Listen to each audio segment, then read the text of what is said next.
morning, students. As we had already discussed about the properties of charges, when the charges were at rest and when the charges were in motion, that is electrostatics and current electricity. Now we are going to discuss about the properties of charges when they are in motion and they are producing the magnetic field. Now your chapter 4 is the magnetic effects of current. As you are aware that whenever a charge is moving and a current is set up through a conductor, some amount of magnetic field is set up, although that is weak. And you had already studied this magnetic effect of current in your class 10th. And we know that this produced magnetic field also exert force on moving charges or a current in the field. So in this lecture we are going to discuss the following topics. Number 1, the magnetic effect of current as explained by Oersted through an experiment. Next one is Ampere's swimming rule, Maxwell's corkscrew rule, right hand thumb rule, Biot-Savart's law, magnetic effects or field due to infinitely long straight current carrying conductor, magnetic field due to a circular loop carrying current, and magnetic field due to a solenoid. Most of the terms are familiar to you as you had already studied and we had discussed about these terms in your 10th class as well. So let us first discuss in the beginning what magnetic effect of current is.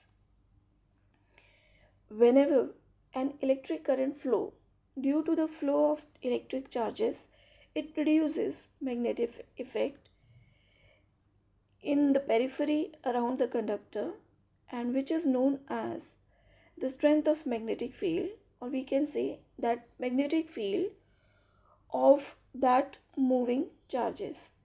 So Oersted performed one experiment in order to explain this magnetic field produced by the movement of charges.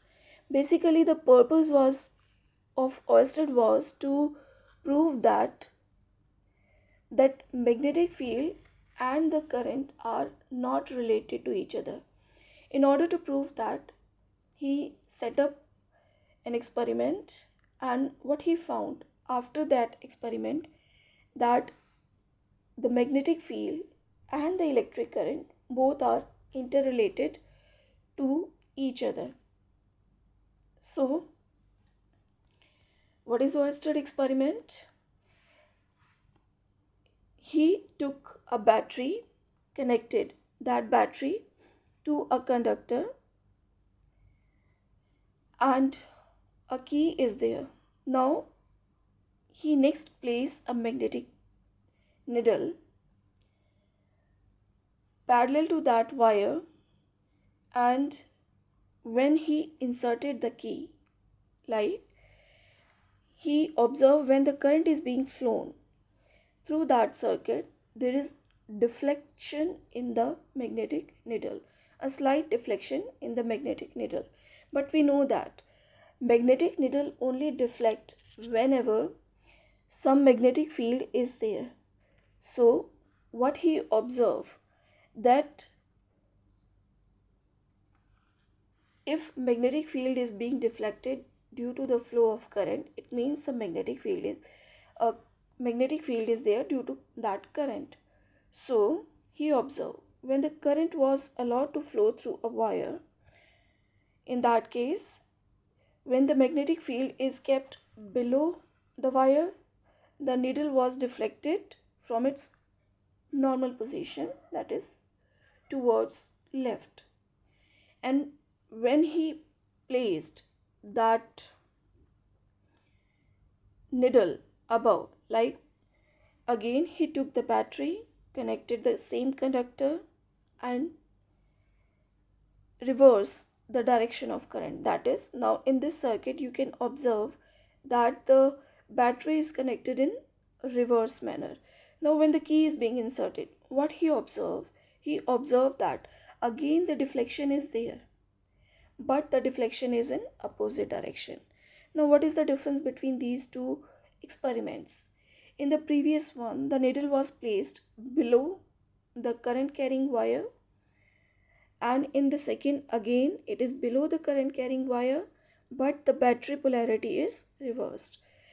If Oersted or we place the needle above and keeping the polarity same, in that case also the deflection is in opposite direction. So he concluded, when the current is reversed through the wire, the needle deflected in opposite direction. Now what he observed from these two experiments? He observed that when the wire is held above the needle and the current flown from the south to north, the north pole of the magnetic needle get deflected towards west.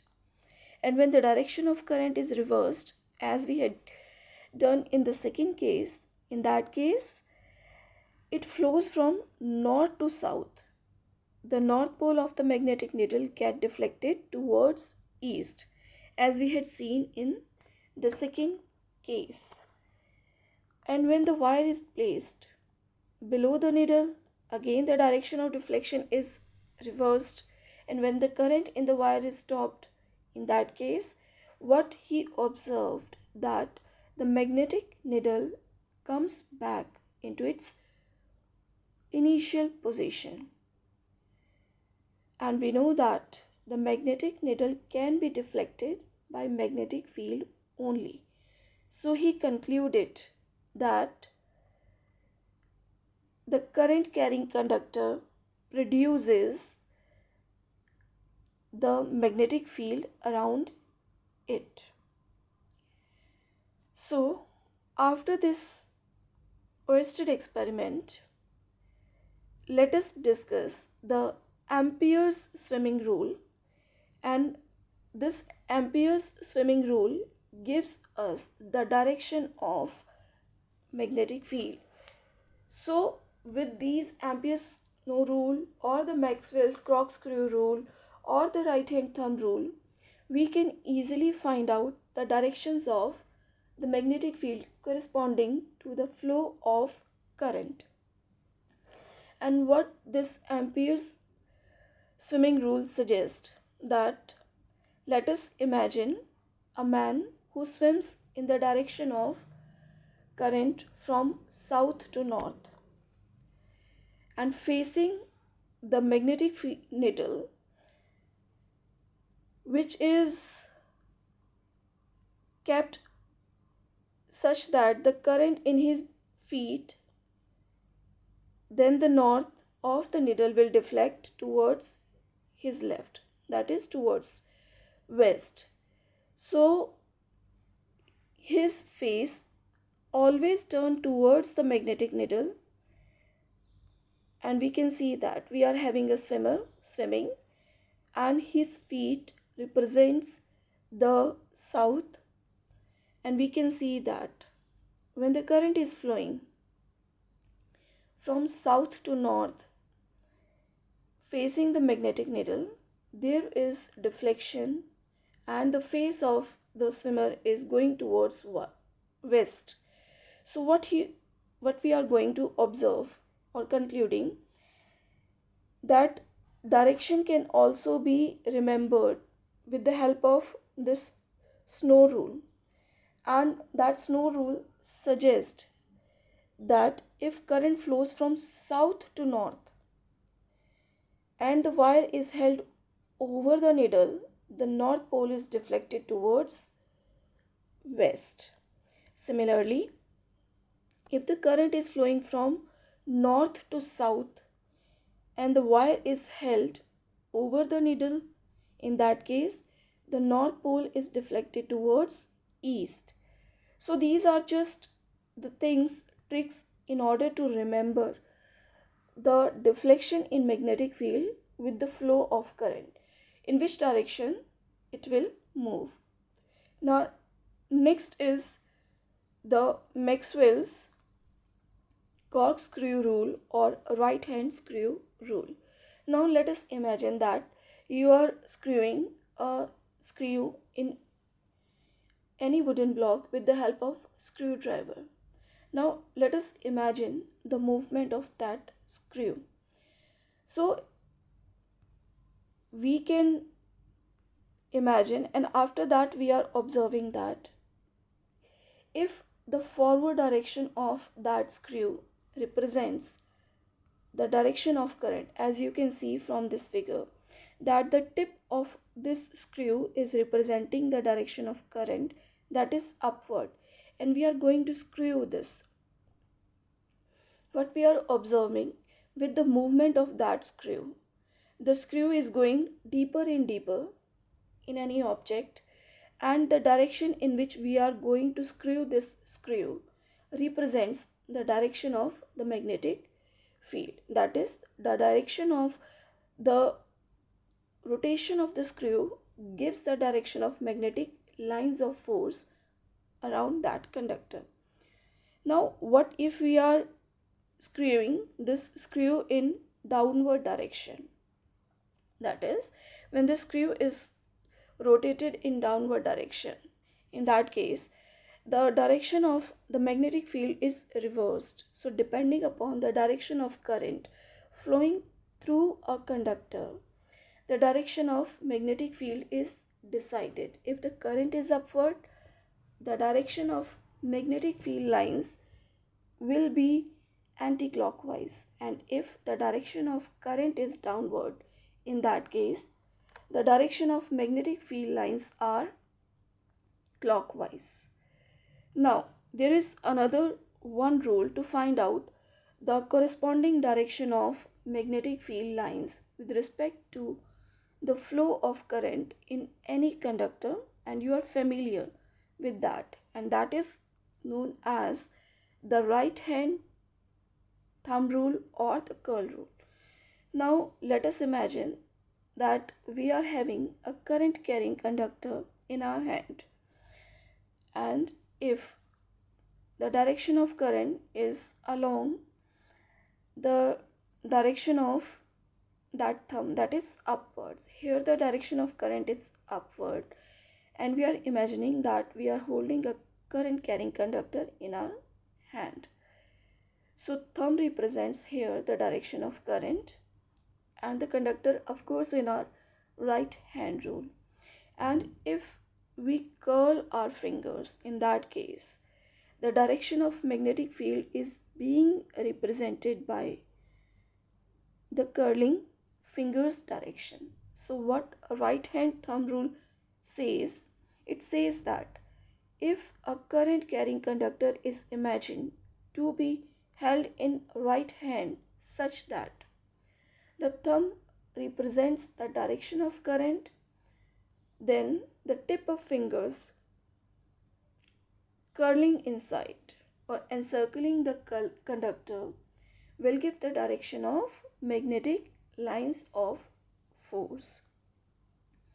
Now, after discussing or having an idea of in which direction the magnetic lines of force for a given magnetic field due to a current carrying conductor flow, now we are in position to explain about the Biot-Savart's law. Now, what is this Biot-Savart's law? Oersted experiment shows that the current carrying conductor produces a magnetic field around it.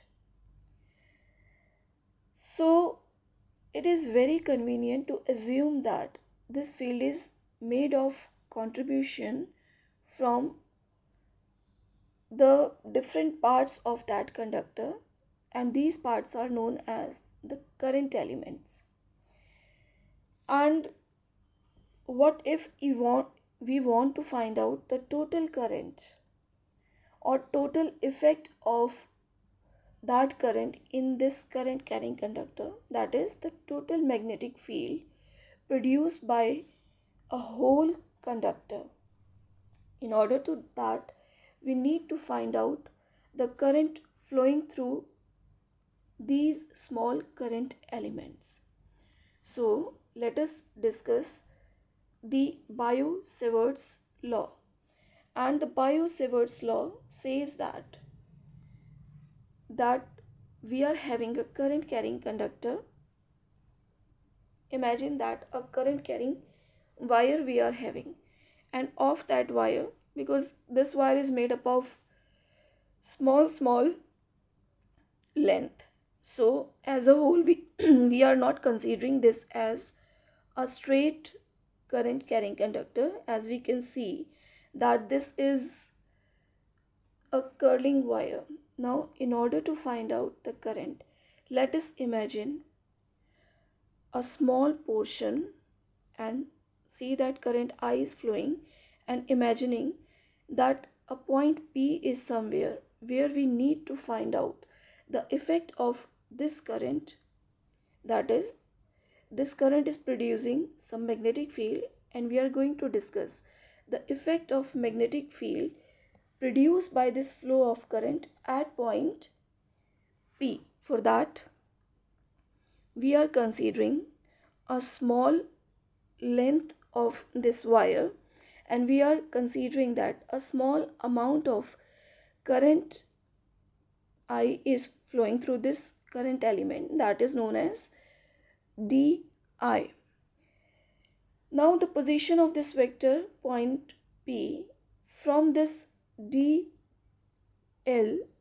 is r, and it is at a distance r, and let vector r represents the position of this vector. And again we are having that we consider that this current element is making an angle theta with this point P.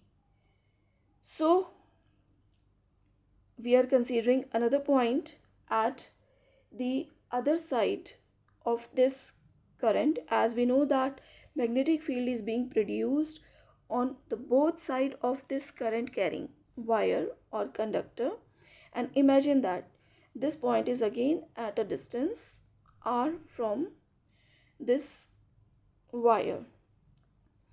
Here we are representing that the magnetic field is represented by that cross, and this is showing that the current or the magnetic field lines are entering. That cross represents the direction of field lines entering inside the conductor, and this dot represents the field lines emerging out of this conductor.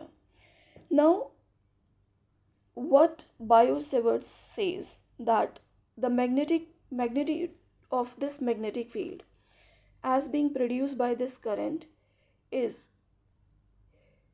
directly proportional to the current flowing through that conductor. It is directly proportional to the length of the current element, that is dB. Small amount of this magnetic field produced is proportional to current and the current element, and this magnetic field is produced is directly proportional to the sine of theta between this current element and this vector r, position vector r, and it is again inversely proportional to the square of separation between the points and the current element. So what we are going to conclude from this, that magnetic field is increased or can be increased with increase in the current, and if we increase the current element, again there is increase in magnetic field. That is, a big conductor or large conductor carrying current produces a large amount of magnetic field, and what we are concluding, that this field is inversely proportional. So as we are going away from that current carrying conductor, the strength of magnetic field goes on decreasing. Let us combine all these factors, and what we are concluding, that this magnetic field, small amount of magnetic field, is proportional to ideal sine theta upon r square. Or in order to remove this proportionality sign, let us introduce a constant, that is dB is equals to mu ideal sine theta upon 4 pi r square. Now, this is the magnetic field or small amount of magnetic field due to this current element, that is the small length of this current carrying conductor. We can write this in another form, like in terms of the vector, by introducing the unit vector concept, as you had discussed in your previous chapters as well. Now, we can write this Biot-Savart's law in vector form, as you are aware of this.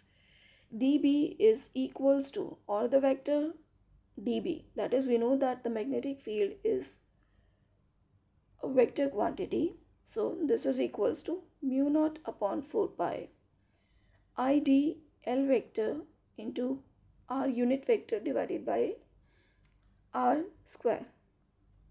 And we know that unit vector r is equals to vector r divided by the magnitude of this vector, and we can yet again write this magnetic field in another form as dB vector is equals to mu naught I upon 4 pi idl vector into r vector divided by r cube. And the value of this constant mu naught is 4 pi into 10 raised to power minus 7, or we can say that the value of the constant mu naught upon 4 pi is 10 raised to power minus 7 Tesla meter per ampere. Now this, or we can write it in the form of that Weber per meter per ampere. So these are different units for the magnetic field, of course. So the SI unit of magnetic field is Tesla, named after the great inventor Nikola Tesla. So 1 Tesla is 10 raised to power 7 times the magnetic field. What we are going to conclude from this constant is that 1 Tesla is 10 raised to power 7 times the magnetic field produced by the conducting wire of length 1 meter and carrying current of 1 ampere at a distance of 1 meter from it and perpendicular to it, as we know that sine 90 is 1. So the direction of the field is always same to the direction of this product dl and vector r. And we had already discussed so many rules in order to find out the direction of current through a current carrying conductor. And here we are going to use these notations, that the direction of emerging field lines are represented by the dots and the direction of the field lines entering any conductor are represented by the cross. As the current element is a vector quantity, although the current is a scalar, but this current element represents the direction. So the current element is a vector quantity, and the magnitude of this current element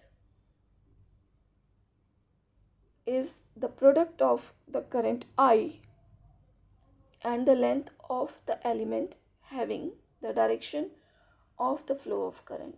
And as a whole, this current element is represented by IDL. Now, before discussing the further topics, we can see that there is a comparison between the Biot-Savart's law and a Coulomb law. Now, what Coulomb law suggested that the electric field produced by the electric element at a distance r is given by 1 upon 4 pi epsilon naught and dq by r square. And what Biot-Savart's law suggests that the magnetic field dB is equals to mu naught upon 4 pi idl sine theta upon r square. When we are comparing these two equations, that is the Coulomb's law and the Biot-Savart's law, that there are some points of similarities and differences between these two laws. So let us first discuss the points of similarity. Now both the fields depends inversely on the square of the distance from the source of the point of observations. Both are the long range fields, and the principle of superposition is applicable to both fields. Now there are some points of differences as well. The magnetic field is produced by a vector source. The current element ideal, as we had already discussed, and the electrostatic field is produced by a scalar source, that is the electric charge only. So this is the basic point of difference between these two laws. Biot-Savart's law, we are having that the magnitude of magnetic field is proportional to the sine of the angle of current element and the vector, while in case of this Coulomb's law, there is no such angle dependence.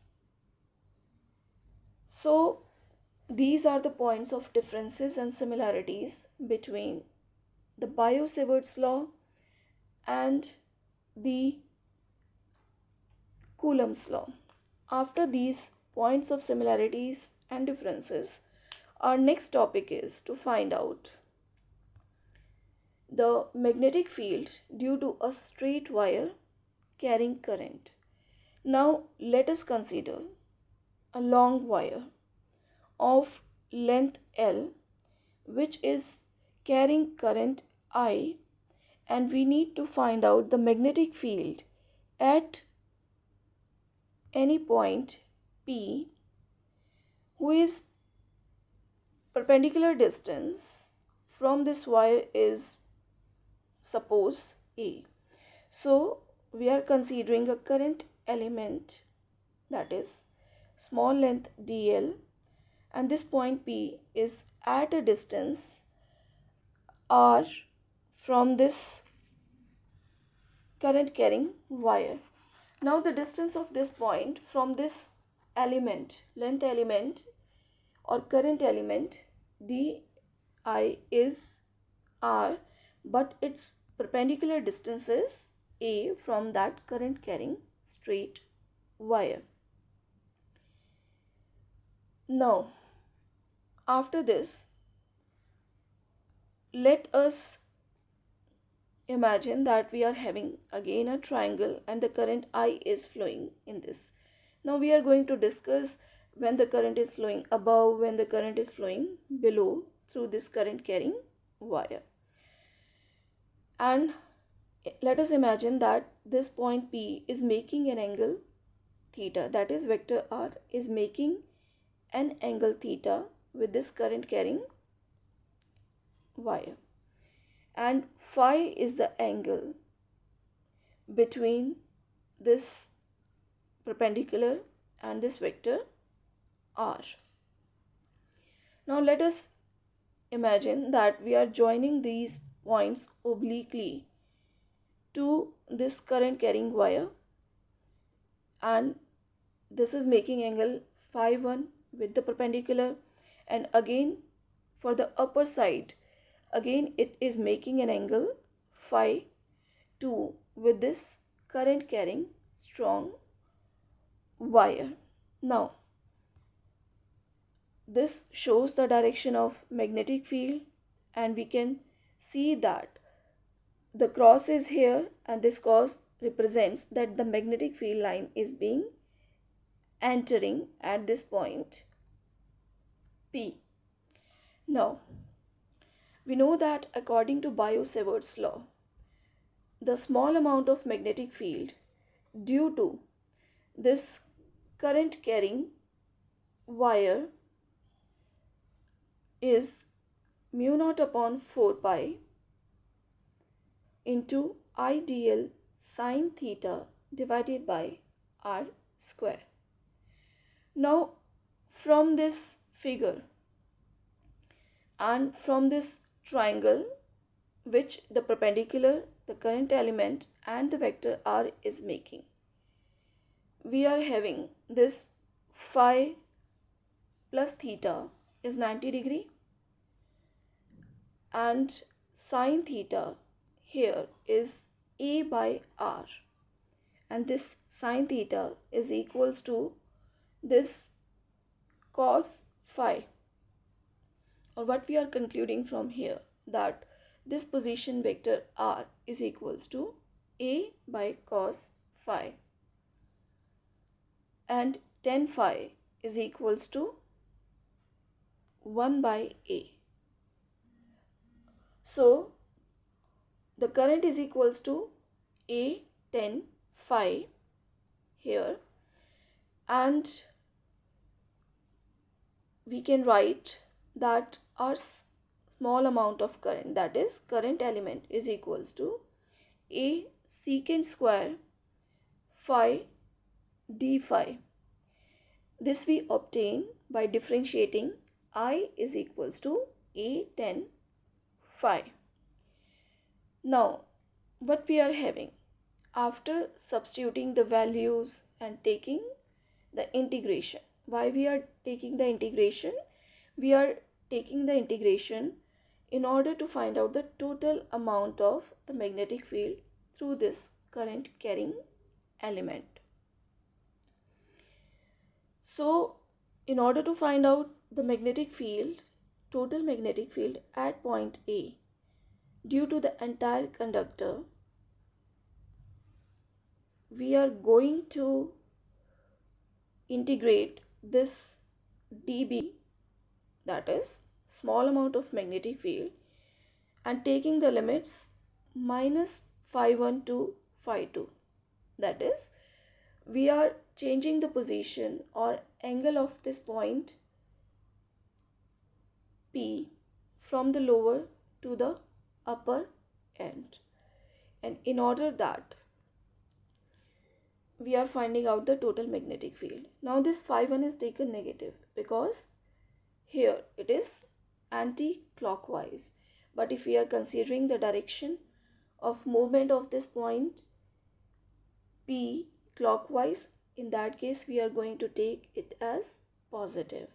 So after integration, we are having that total magnetic field is integration of this dB, and this is equals to integration from limits minus phi 1 to phi 2 mu naught I cos phi d phi upon 4 pi a, and after integration we are getting this total magnetic field is equals to mu naught I sine phi 1 plus phi 2 upon 4 pi a. What if we are considering that the wire is infinitely long wire? That is, we are going to discuss the special cases for this magnetic field or magnetic effect by this Biot-Savart's law. If the conductor is of infinitely long length, then the point P lies near to the middle of this conductor, and in that case these phi 1 will be equals to phi 2, and that will be pi by 2, that is 90 degree. And after we substitute these angles as 90 degree, we are obtaining that the total magnetic field comes out to be B is equals to mu naught 2I upon 4 pi A and 2 4 cancelling, and we are getting the net magnetic field for infinitely long wire is B is equals to mu naught I upon 2 pi A. What if this conductor is infinitely long but the point P lies near the end, either above or below? In that case, one angle becomes 90 degree and other becomes 0 degree. And what we are going to have in that case, that magnetic field will be mu naught I upon 4 pi A.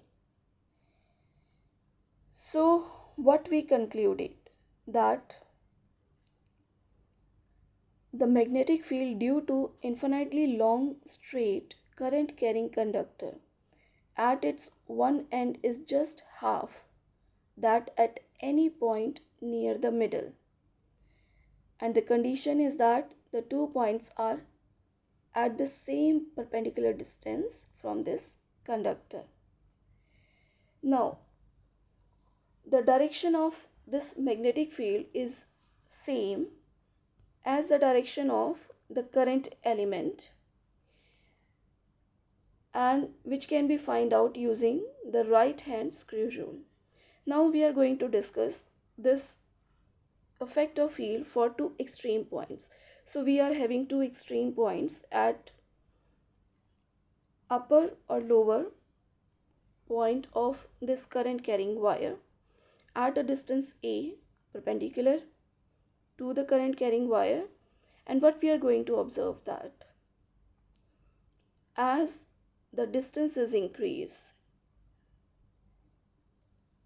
on any side of that current carrying wire, there is fall in the magnetic field. So what we concluded, that whenever we are moving from the current carrying wire, that is away from that current carrying wire, in that case there is always decrease in the magnetic field.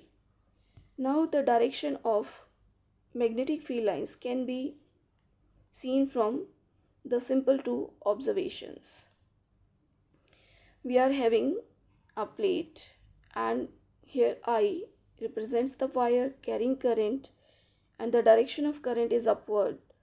Applying the right hand thumb rule, and what we are going to observe, these represents the direction of magnetic field lines. Like so, as we are going away from this current carrying wire, the strength of magnetic field is decreased.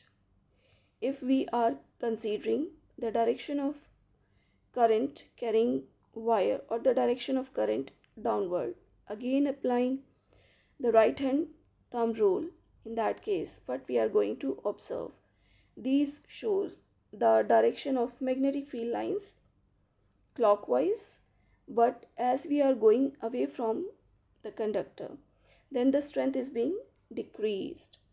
So the direction of field is same as the direction of this current element and the position vector, and which can be obtained by right hand thumb rule, right hand screw rule, and it is perpendicular to the plane of that sheet and entering into the plane at any point P.